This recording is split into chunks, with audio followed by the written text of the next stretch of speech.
Yeah, and what's notable about these figures, there's kind of a theme popping up on this episode, is these figures that are enjoying support from the right wing.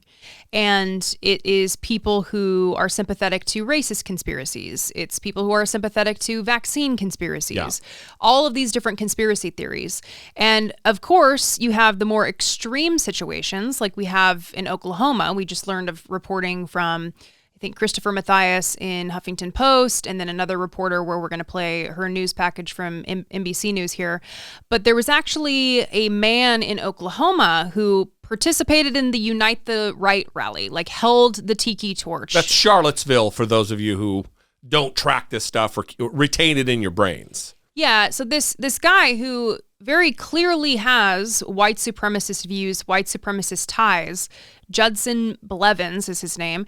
He was elected a city commissioner in Oklahoma, and there are efforts now underway to try to recall him. Everybody in this room played a role. Among those here are 69-year-old Connie Vickers. I was born and raised here in Enid. And 74-year-old Nancy Presnell.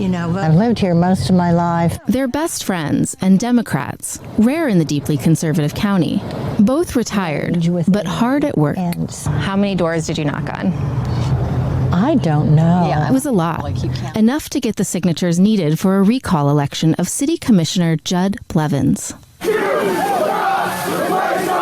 This is Judd Blevins. In 2017, Tiki torch in hand in Charlottesville, Virginia, marching alongside avowed white supremacists and neo-Nazis. I saw the picture of Judd Blevins with the Tiki torch, and I was just shocked. The more they looked, the more they found. Blevins had been an active leader in the white nationalist group Identity Europa. According to an analysis of photos, biographical details, and other information, Blevins hid his white nationalist identity behind the online moniker Conway.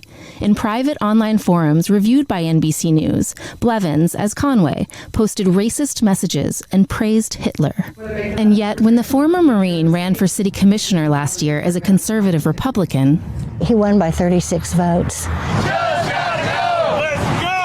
Now, Presnell and Vickers are part of the Enid Social Justice Committee, vocal opponents of Blevins since he took office, the group mincing no words on its website, saying Enid has a Nazi problem. A lot of people don't want to say the word Nazi, but when you see what he did and what he's involved with, it's not name-calling, it's what he is and what he believes. We wanted to ask Blevins what he believes for ourselves, but he denied our multiple requests for interviews. We tried once more outside a city council meeting. Can I ask, you were a leader in an Oklahoma chapter of a white nationalist organization, and I want to know if you have any explanation to that. Come here. Then why did you march and unite the right? Why did you hold a Tiki torch and march as people said Jews will not replace us, sir?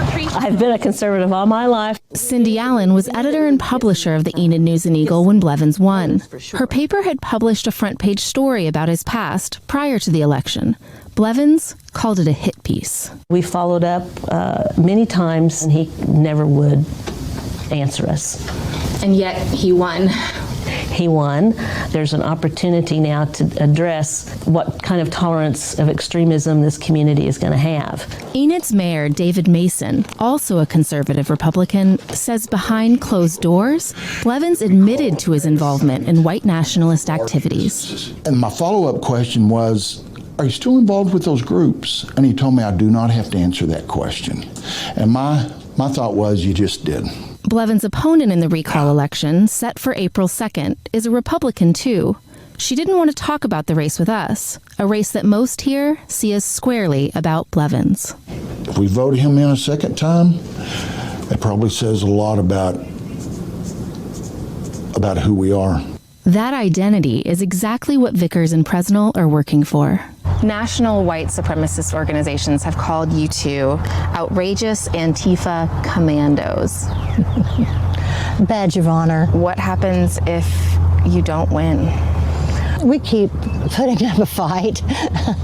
We're not going to put up with it quietly. Fighting, they say, for the soul of their city. Brandy Zadrozny, NBC News, Enid, Oklahoma.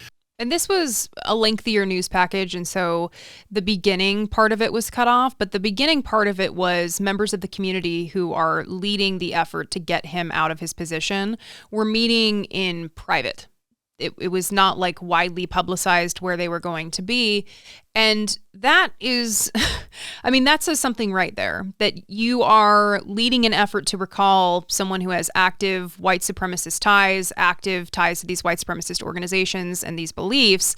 And you have to be careful about the meeting place that you're at and how public you are with where you're meeting. I mean, that's disturbing. It's scary. And that these women that are leading the charge here are being attacked as Antifa when they simply don't want a white supremacist to have a position of power in their city. Someone praising Hitler. Yeah. Which, by the way, it bears mentioning and repeating and reminding the audience that infiltrating government posts up and down ballot, up and down the from local to federal has been part of the standard operating procedure of white nationalists, neo-Nazis, white supremacist organizations since the 90s. Even before that, it has been part of their mission statement to do this, so then they can impose racist and white supremacist neo-Nazi policies and ideals into the color of law. This is just a guy who got caught. There are most assuredly dozens, if not hundreds more, who are in government right now that need to be outed. And I'm glad that the ladies consider it a badge of honor to be called Antifa, because that is exactly what they're being, anti-fascist. Yeah, and it's disturbing to watch that footage, too, of how aggressive he was with the reporter in not answering questions, feeling like he doesn't have to answer these questions about being a white supremacist and having these white supremacist ties. And it's what we always talk about. These people are not going to be public about it. They're not Richard Spencer about it. They want to keep it undercover because they know if it's exposed, then they are going to lose their positions of power. Yeah. Which is, again, going back to what I was talking about, that's why it's been on the sly and quiet up to this point, and now it's becoming more and more accepted because Donald Trump gave these assholes permission to be the worst versions of themselves publicly.